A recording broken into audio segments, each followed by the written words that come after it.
최득신 변호사의 법률 체크. 오늘은 교회재산과 총회 유지재단에 대해서 말씀을 좀 드리도록 하겠습니다.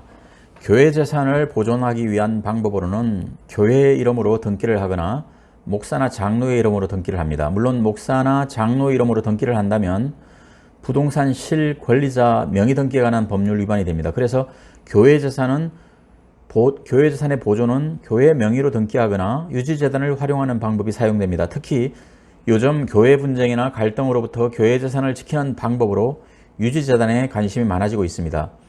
유지재단이라고 하는 것은 지교회 재산을 보존하기 위해서 설립된 법인입니다.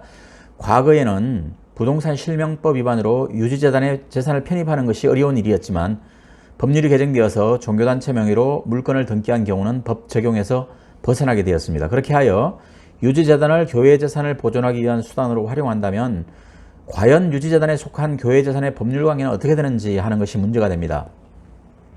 지교회가 재산을 유지재단에 편입시킬 경우 등기부상 소유권 이전 등기를 해야 하는데 실무상 매매나 신탁을 등기 원인으로 하는 경우는 거의 없고 대부분 정여계약서를 작성해서 업무를 수행하는 경우가 많습니다. 이렇게 교회 재산을 유지재단에 정여한 경우 지교회의 정여 의사는 소유권을 영구적으로 포기하는 진정한 정여 의사라기보다는 명의신탁 의사라고 보아야 합니다.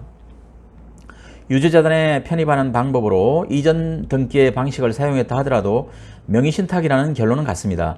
지교회 재산을 교단에 이전 등기한 판례를 살펴보도록 하겠습니다. 먼저 이 사건의 사실관계는 다음과 같습니다. 침례회는 교리를 같이 하는 가입교회를 구성원으로 하는 종교단체이나 가입교회와의 사이에는 독립성을 보장하면서 별개의 단체로서 종교활동을 하고 있고, 가입교회는 주로 교회의 예배당 건물과 그 부지를 침례회에 이전 등기를 하고 있습니다. 침례회는 이를 재단의 기본재산에 편입하여 둘 뿐 이를 직접 사용 수익하지는 아니하여 가입교회가 그 재산에 대하여 종전과 같이 사용 수익하면 아무런 제한이 없습니다. 또 침례회의 가입 요건으로서 피고에게 교회 재산을 등기하도록 하고 있는 침례회의 규약 자체가 등기 명의의 변경만을 요구하고 있을 뿐 그 소유권 자체의 양도까지 규정하고 있지는 않습니다.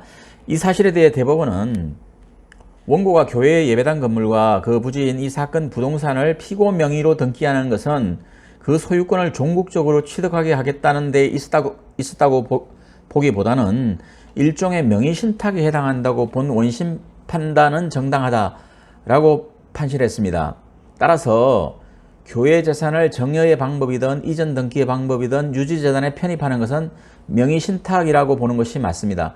명의신탁에 의해서 실권리자인 교회가 유지재단과의 사이에서 대내적으로는 실권리자가 부동산에 관한 물건을 보유하거나 보유하기로 하고 그에 관한 등기는 유지재단의 명의로 하는 것이 가능합니다. 참고하시기 바랍니다.